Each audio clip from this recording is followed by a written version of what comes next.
Bismillahirrahmanirrahim. Assalamualaikum warahmatullahi wabarakatuh. Alhamdulillahirabbil alamin.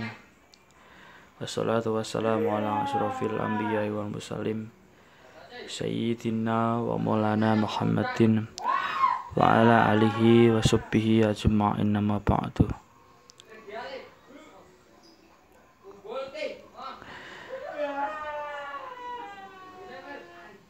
Di sini saya akan menyampaikan materi memahami nomokrasi Islam dalam dinamika politik kebinekaan Indonesia. Nah, berdasarkan sumber ajaran Islam, Al-Quran dan Sunnah, setiap Muslim meyakini kedua sumber ajaran tersebut memberikan skema kehidupan, the scheme of life. Yang jelas, skema kehidupan ini bermakna bahwa masyarakat yang harus dibangun setiap Muslim adalah masyarakat yang tunduk pada kehendak ilahi. Sehingga klasifikasinya nilai baik dan buruk harus dijadikan kriteria atau landasan etis dan moral bagi pengembangan seluruh dimensi kehidupan. Karenanya, pembumian nilai-nilai Islami merupakan tuntutan umat Islam. Dalam Twitter Islam menyatakan bahwa Islam itu bukan hanya system of theology. Lebih dari itu, Islam merupakan a complete civilization dengan nada yang konfirmatif. Terus kemudian Nasir mengatakan bahwa Islam tidak dapat dipisahkan dari seluruh dimensi kehidupan. Islam tidak memisahkan persoalan-persoalan rohani dengan persoalan-persoalan dunia, melainkan mencakup kedua segi ini. Hukum Islam, syariat mengatur keduanya, hubungan manusia dengan Tuhan dan hubungan manusia dengan sesamanya. Menyadari akan hal ini, tentunya umat Islam memerlukan kekuasaan politik sebagai instrumen yang vital bagi pelaksanaan nilai-nilai Islami. Dalam kitabnya Al-Siyasah Al-Syar'iyah, Ibnu Taimiyah mengungkapkan bahwa nilai organisasi politik bagi kehidupan kolektif manusia merupakan keperluan agama yang terpenting. Oleh sebab itu, tanpa tumpangannya, agama tidak akan tegak dengan kokoh. Muhammad Asad berpendapat juga bahwa suatu negara dapat menjadi benar-benar Islami hanyalah dengan keharusan pelaksanaan yang sadar dari ajaran Islam terhadap kehidupan bangsa dan dengan jalan menyatukan ajaran itu ke dalam undang-undang negara.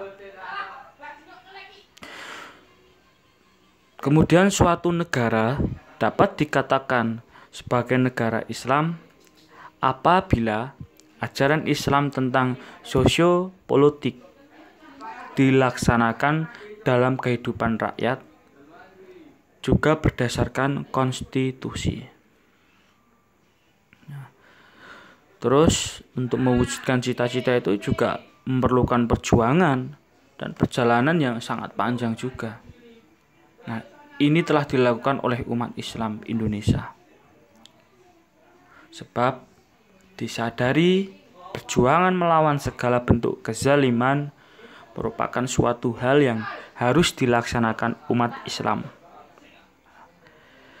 Terus prinsip ini diyakini benar umat Islam Indonesia, sehingga kita tidak dilaksanakan atau tidak tercapai, maka mustahil pelaksanaan ajaran Islam secara benar dan baik akan dapat diterapkan dengan baik di Indonesia. Karena apa?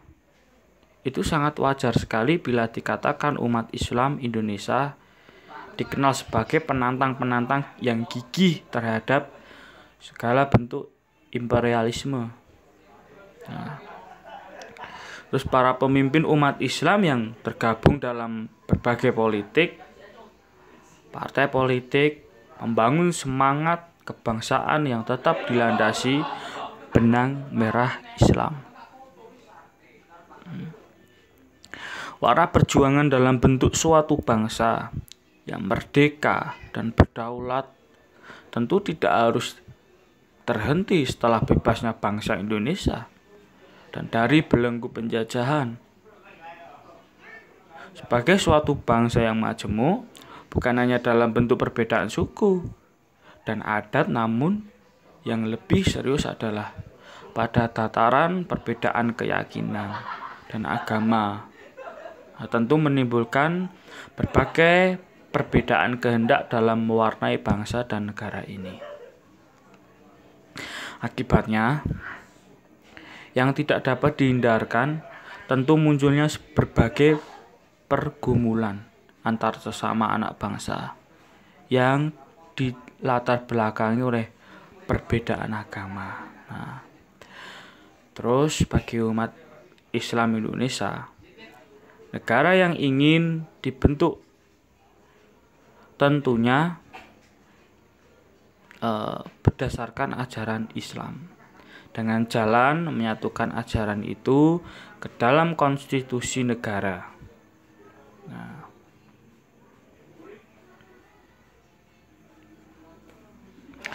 istilah tema sentral yang diperjuangkan oleh para pemimpin Islam di Indonesia yang pertama ketika menjelang proklamasi, dan yang kedua adalah masa kemerdekaan.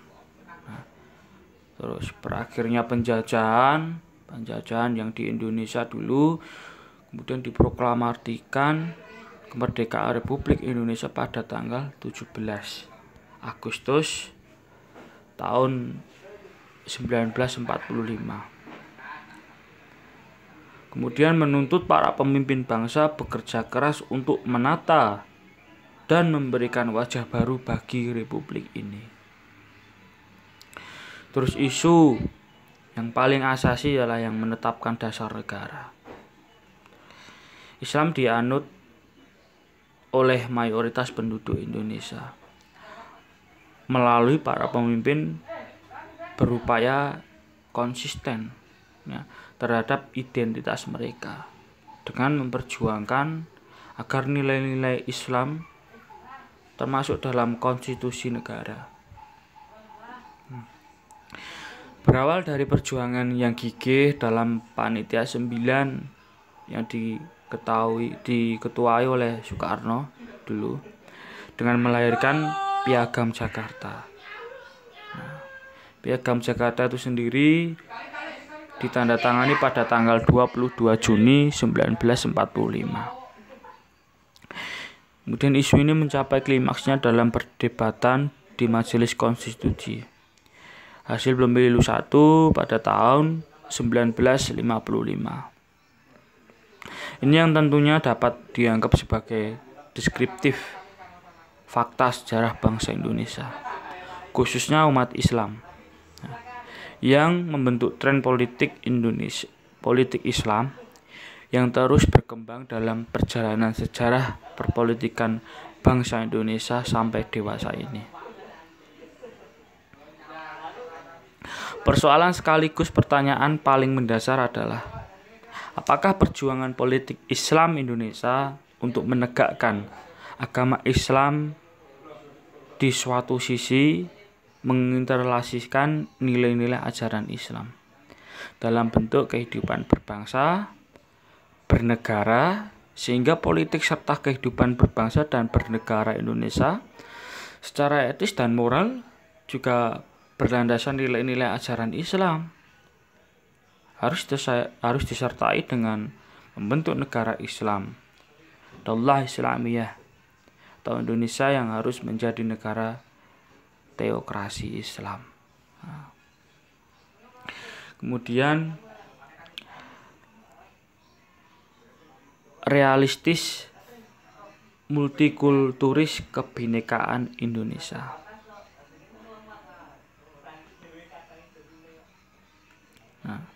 Di samping akar nasionalisme Indonesia yang membentuk NKRI dengan Pancasila Undang-Undang Dasar 45 sebagai dasarnya sejak awal, justru didasarkan pada tekad yang menekankan cita-cita bersama di samping pengakuan sekaligus penghargaan pada perbedaan sebagai pengikat kebangsaan. Di Indonesia, kesadaran semacam itu sangat jelas terlihat. Bhinneka Tunggal Ika, yang berarti berbeda-beda namun tetap satu jua. Ini adalah prinsip yang mencoba menekankan cita-cita yang sama dan kemajemukan sebagai perekat kebangsaan. Dalam prinsipnya, etika ini meneguhkan pentingnya komitmen negara untuk memberi ruang bagi kemajemukan pada satu pihak dan pada pihak lain pada tercapainya cita-cita akan kemakmuran dan keadilan sebagai wujud dari tujuan nasionalisme Indonesia. Pada tempat inilah penafsiran pada nasionalisme Indonesia semestinya memperhatikan dua elemen dasar itu secara sekaligus. Ikatan kebangsaan yang semata-mata didasarkan pada nilai-nilai kemakmuran yang bersifat material itu dan keadilan yang bersifat spiritual itu tidak akan mampu menjawab persoalan tentang bagaimana kemajemukan itu. Kemudian dikelola dalam proses pencapaian tujuan bersama yang mulai itu. Pencapaian tujuan bersama jelas merupakan sebuah proses yang tidak saja kompleks secara ekonomi dan politik, tapi juga sebuah proses yang panjang dan berkelanjutan secara sosial dan budaya. Bangsa semajemuk Indonesia jelas memerlukan lebih dari itu. Karena apa? Nasionalisme Indonesia yang hanya mendasarkan pada elemen pertama, yaitu pengikatan diri pada cita-cita bersama, akan kemakmuran dan keadilan, senantiasa akan terancam karena mudah dirongrong oleh persepsi tentang kegagalan kolektif kita dalam pencapaian tujuan bersama itu. Di samping itu, nasionalisme yang melalui dibangun pada janji sebuah kehidupan bersama yang lebih baik itu mudah lapuk karena kemajemukan itu sendiri, karena menawarkan ketegangan yang inheren. Terlebih dalam maraknya politik, politik aliran dan politik sektarian, termasuk maraknya tren politik Islam. Maka dalam gagasan pokok semacam inilah penafsiran atas akar nasionalisme Indonesia itu juga selayaknya memberi dasar bagi sebuah kesadaran kolektif untuk mengembangkan dan membangun sebuah pendekatan yang memungkinkan keragaman etnik dan kultural itu justru menjadi kekuatan bangsa ini untuk melanjutkan pencapaian cita-citanya. Dan dengan kesadaran akan multikulturalisme, berikut penjelasan yang melatar belakangnya sebagai ajaran tentang common kultur. Tentu jelas akan memberi ruang bagi pencapaian dua kebutuhan sekaligus, yaitu terpeliharanya kemajemukan dan integrasi sosial di tingkat masyarakat dan persatuan yang berkelanjutan di tingkat bangsa guna mencapai cita-cita bersama sebagai sebuah nation. Tujuan utama kesadaran penting kan multikulturalisme itu kan adalah menyemakan nilai-nilai dan prinsip-prinsip dasar yang diperlukan masyarakat. Dan bangsa Indonesia yang majemuk ini dalam habitat sosial yang sedang berubah di tengah-tengah pergumulan kehidupan kolektif di tingkat lokal, regional, nasional, dan global. Harus diakui bahwa pemahaman masyarakat tentang multikulturalisme ternyata masih sebatas permukaan. Padahal kekayaan multikulturalisme kebangsaan harus dihayati dan direnungkan secara lebih ke dalam, sehingga roh perbedaan itu dapat ditangkap dan kemudian dikelola untuk menghasilkan perekat-perekat yang dapat menyatu saudarakan antara yang satu dengan yang lain. Jika tidak, perbedaan keanekaragaman dalam kebersamaan tetap dirasakan asing bagi diri sendiri dan kelompok. Di situ paradigma multikulturalisme pun tidak sanggup dibuka ruang dialog di dalamnya.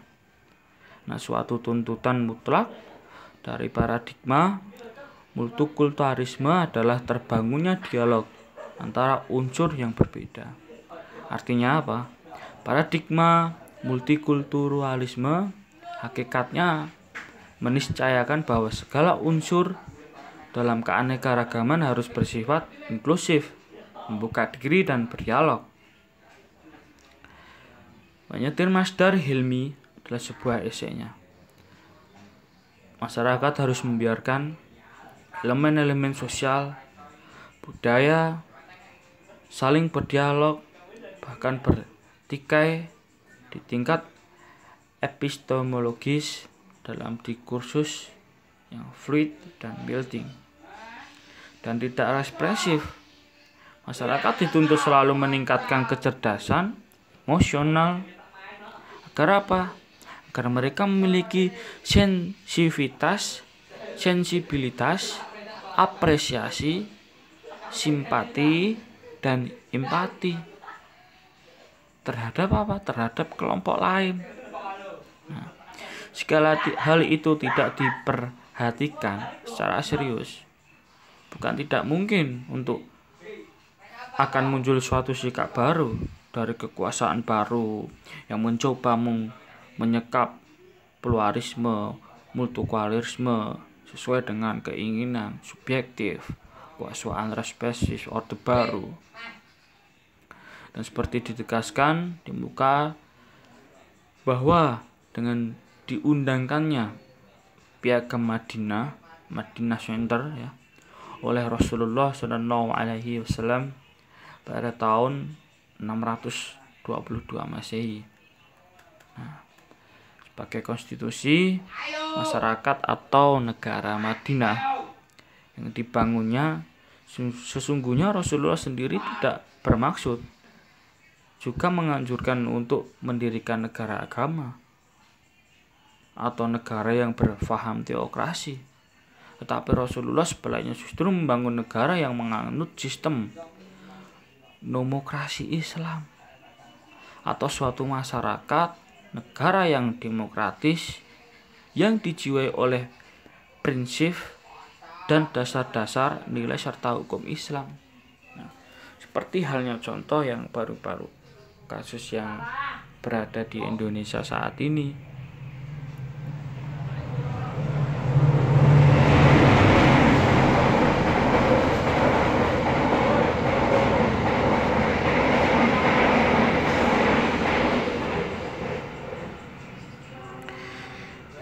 Seperti contoh kasus yang berada di saat Indonesia ini, banyak yang menjadikan agama untuk menjadikan tombak sebagai politik. Nah, sedangkan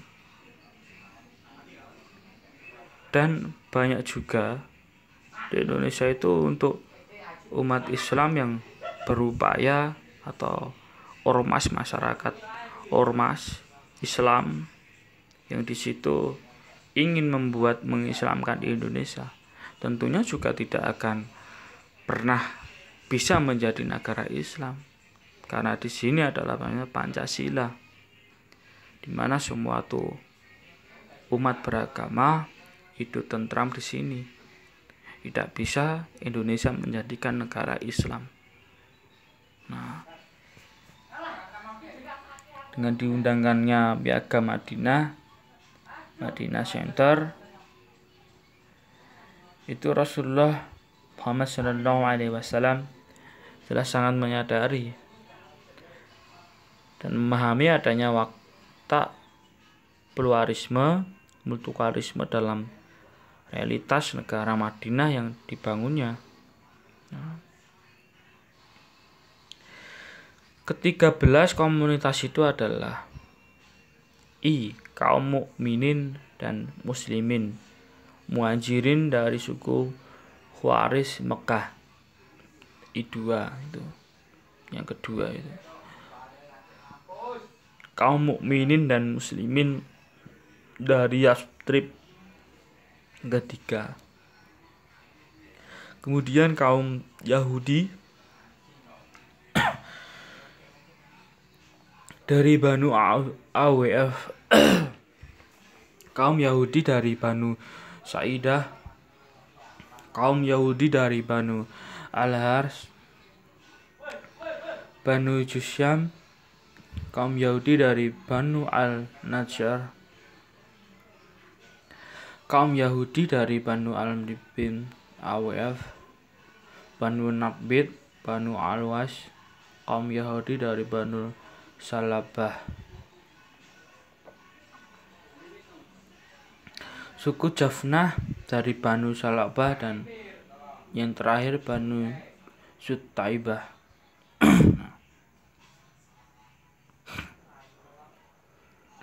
Kemudian apa kemiripan nomokrasi Islam dan Pancasila? Nah, di sini ada hal yang menarik terkait dengan konsep negara hukum Islam, nomokrasi Islam tentunya. Salah satu unsur kemiripan antara konsep nomokrasi Islam dengan konsep negara hukum Pancasila adalah pada tataran di mana kedua konsep negara hukum ini sama-sama menempatkan nilai-nilai yang sudah terumuskan sebagai nilai standar atau ukuran nilai. Konsep nomokrasi Islam berdasarkan pada nilai-nilai yang terkandung dalam Al-Quran dan As-Sunnah.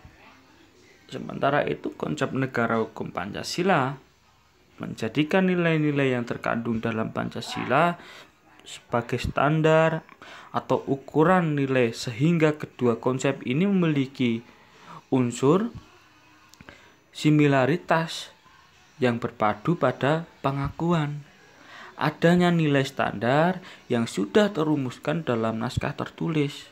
Nah, di samping itu, kedua konsep ini menempatkan manusia, Tuhan, agama, dan negara dalam hubungan yang tidak dapat dipisahkan satu sama lain. Nah, konsep nomokrasi Islam mendasarkan pada nilai-nilai yang terkandung pada Al-Quran kan.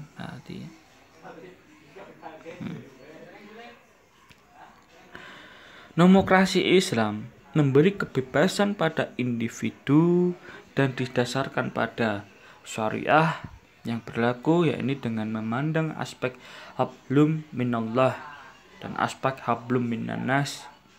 Penyelenggara negara nomokrasi Islam didasarkan pada prinsip-prinsip yang terdapat pada Al-Quran dan Al-Hadis. Setidaknya terdapat 9 prinsip penyelenggaraan negara demokrasi Islam, yaitu 1. Prinsip kekuasaan sebagai amanah. Nah, ini. Yang kedua, prinsip musyawarah. Nah, terus yang ketiga, prinsip keadilan. Nah, yang keempat, prinsip persamaan. Yang kelima, prinsip pengakuan dan perlindungan HAM. Dan yang keenam, prinsip peradilan bebas. Yang ketujuh, prinsip perdamaian. Yang kedelapan, prinsip kesejahteraan. Dan yang terakhir, prinsip ketaatan rakyat. Perbedaan utama konsep nomokrasi dalam Islam dengan konsep teokrasi adalah dalam nomokrasi Islam, para penguasa itu sebenarnya orang biasa yang bukan merupakan lembaga kekuasaan rohani. Dengan suatu ciri yang menonjol adalah sifatnya yang egaliter, yang berarti adanya kesamaan hak antar warga negara, baik penduduk biasa maupun dalam agama, serta baik penduduk beragama Islam maupun yang tidak beragama Islam. Nah, konsep nomokrasi Islam itu menurut Sulaiman notabene dilandasi dengan diundangkannya Piagam Madinah Center oleh Rasulullah SAW. Dengan konsep nomokrasi Islam dalam perjuangan politik Islam Indonesia, dengan sendirinya akan terbangun dialog antara unsur yang berbeda.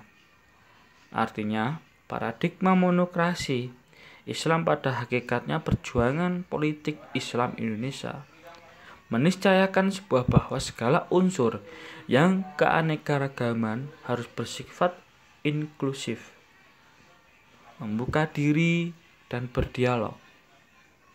Sehingga apa?